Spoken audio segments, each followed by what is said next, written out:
So barring any miraculous favors from the rest of La Liga, it's almost confirmed that Real Madrid will go trophyless for the second season in a row. And now we aren't counting the UEFA Super Cup or Intercontinental Cups last season. You can't hang your hat on those. That's not what players dream of winning. It's a nice potential addition to what they really wanted to win in the first place, right? But this season, Real Madrid can't even point to a Supercopa. Runners up there. Out in the round of 16 in the Copa del Rey, out of the Champions League in the quarterfinals, just like the previous year. And it is difficult to see how they get out of this cycle of underachieving despite having a fantastic squad. But the underachievement comes thanks to this squad's dysfunction and the inability for the man at the top to make a very difficult decision that needs to be made at this point. And no, it isn't who will coach them. But that being said,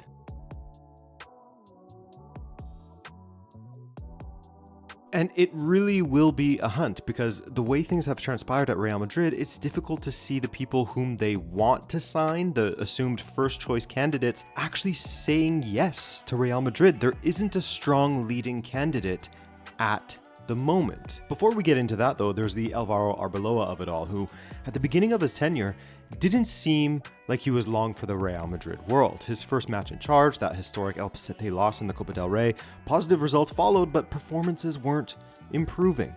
There were signs here and there of improvement, but that has since fallen away again. But it's very, very difficult to blame Arbeloa for how Real Madrid are performing at this time. Sure, you could argue that a more experienced coach would do better, but Madrid had that in a way.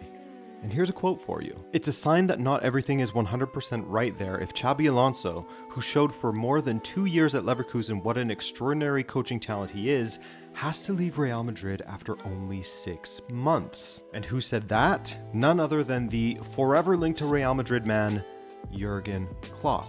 This was said, of course, shortly after Xabi had been sacked, someone who was seen as a completely different manager from Carlo Ancelotti, who is a management genius, right? Because that's what Bale said managing Real Madrid is all about. Managing the egos, managing the players, and allowing their genius to flow. So after Ancelotti's chill approach to trying to get Vini Jr. and Mbappé to work and Real Madrid in general, Real went with someone who carried a lot of respect as a great player in their own history, but also a coach who had already proven they are a great tactician, someone who could organize Real Madrid's attack properly should the players buy in. But they didn't. So they reverted back to the man-manager approach in Arbeloa, another former player who they hoped the dressing room would respect, and they seemingly do, but the attack still isn't sorted out. We'll get to that. Because Klopp, he doesn't seem keen at all about joining Real Madrid, or at least the public quotes we have from him don't point to that, as he's also said of links to Real, quote, "It's all just nonsense. They haven't even called once, not one single time. And my agent is over there. You can ask him too. They haven't called him either." So there is an element of, is this just media BS? But there is also a lot of evidence that has pointed to Florentino Perez being a big fan of Jurgen Klopp for some years now. So make of it what you will. But I think it is quite telling that Klopp said that not everything is right at Real Madrid. Speaking of people who Perez allegedly loves, there was that moment in the season where Jose Mourinho was linked with the club with a return back, but after everything that happened between Benfica, Cristiano, Vinicius, and Real Madrid, and how Mourinho conducted himself, after Mourinho himself distanced himself from Real Madrid also, it doesn't seem like he'll be taking over anytime soon. Or ever again. Another guy who can go scorched earth, which some people want in order to try and kill the player power within the locker room, Antonio Conte, who according to him twice turned down Real Madrid in the past, so there is an interest there.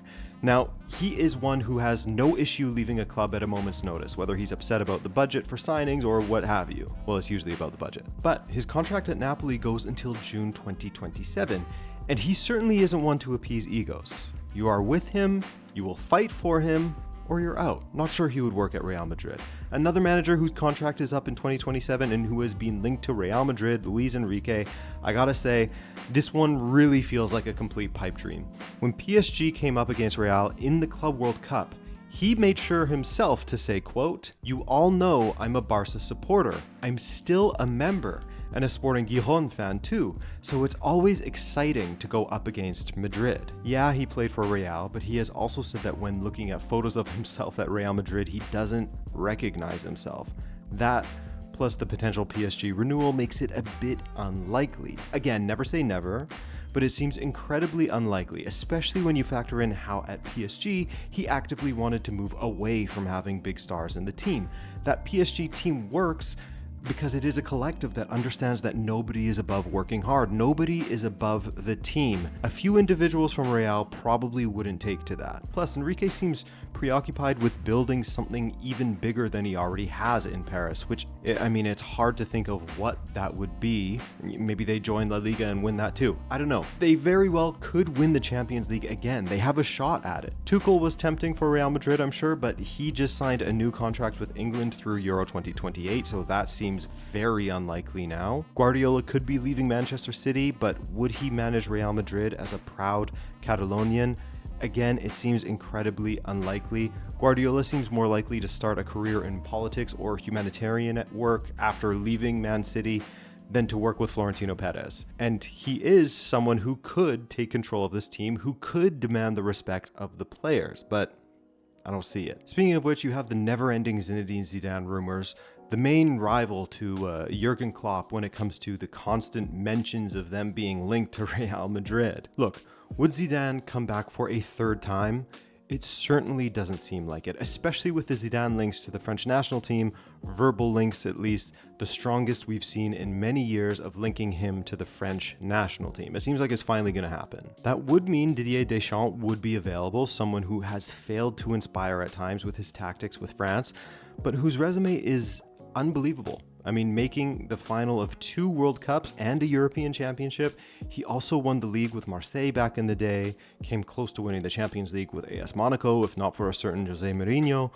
Perhaps that's someone Perez would look to. What about a left field candidate? Someone like Lionel Scaloni. His contract ends in 2026 with Argentina. He's never managed in club football, that's true, but he has overseen Argentina's greatest period of football with 2 Copa Americas and a World Cup so far. He could be that guy who lets the players play and he just manages egos, right? You could see it. But to me, we can talk about managerial candidates all day. Most of them won't make a difference unless Real Madrid upstream their issues, unless Real Madrid cut off their main issues at the source.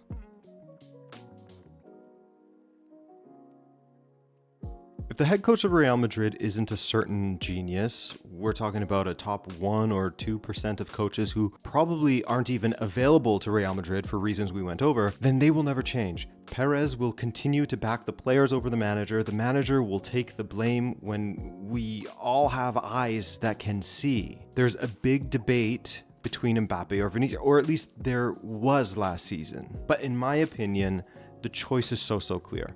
Real Madrid would benefit from selling Vinicius Jr. If he has shown anything this season, is that he is one of the most entitled players that I have seen at a club as big as Real Madrid, who sees himself above the club, or at the very least, sees himself above his teammates and above being benched, certainly above the manager, and who has backed that up the absolute least with his on-field performances.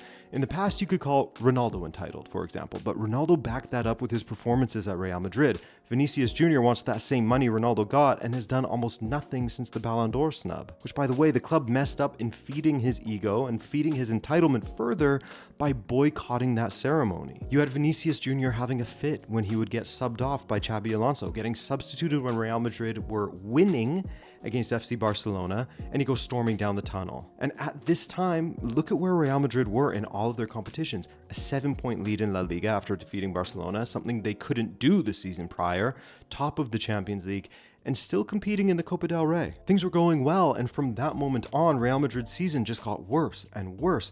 Division in the locker room, which finally led to the sacking of Xabi Alonso. Perez taking the side of Vini instead of backing the coach and allowing him to bench Vinicius Jr. And with Xabi gone, that petulance hasn't departed. Look at this recent loss against Bayern Munich, where you had Vini telling his teammate, Jude Bellingham, to shut his mouth. So with Vinicius, it's very clear that he is only happy to win if he is central to it. He made that clear when Xabi was around, when they were winning and building something before it was split in two and the club appeased someone who was trying to undermine the coach. He doesn't seem to be about the collective. It is very clear to me that this team cannot have Mbappé and Vinicius in it. 2 seasons of playing together and nothing is going to change. If you want to bet on Vinicius, that's fine. You can do that, sell Mbappé and continue on with Vinicius and see how that goes. But in my opinion, he seems to be doing far more harm than he does bringing good to the team. Yes, both he and Mbappé are still going to get goals. They will assist each other, but that's down to them being unbelievable players, not any kind of synergy between them. And all of the proof points towards only one being able to shine at a time. Going beyond the bad vibes, neither Carlo Ancelotti, nor Xabi Alonso, nor Alvaro Arbeloa could find a way to make it work on the pitch with them. I mean, Jude Bellingham himself has said, quote, "At times it can be difficult with 2 naturally left-sided players, Mbappé and Vini. It can be difficult when we're all on the same side." It's not just media or pundit speculation at this point. This is a player admitting that it is difficult with them both in the team. Add in the bad vibes and the petulance, and it's clear that nothing will change no matter who is brought in as a coach in the summer, so long as Vinicius and Mbappé are still there together. But maybe there's a hint of change, as Perez allegedly entered the locker room and spoke to the players after their Champions League elimination, saying things such as, quote, "1 season without trophies at Real Madrid is a failure. 2 is unacceptable. I appreciate today's effort, but the season has been a real disappointment. Playing for Real Madrid is a privilege with many responsibilities. Many of you have not met them. At least finish the league with dignity." Now, if Perez will acknowledge his own mistake in not backing Xabi and allowing this player power issue to exacerbate, then maybe Real can start heading in the right direction. That's my take on it though. Definitely comment below with your thoughts on the situation. I thank you for watching, and I'll see you in the next one. Later.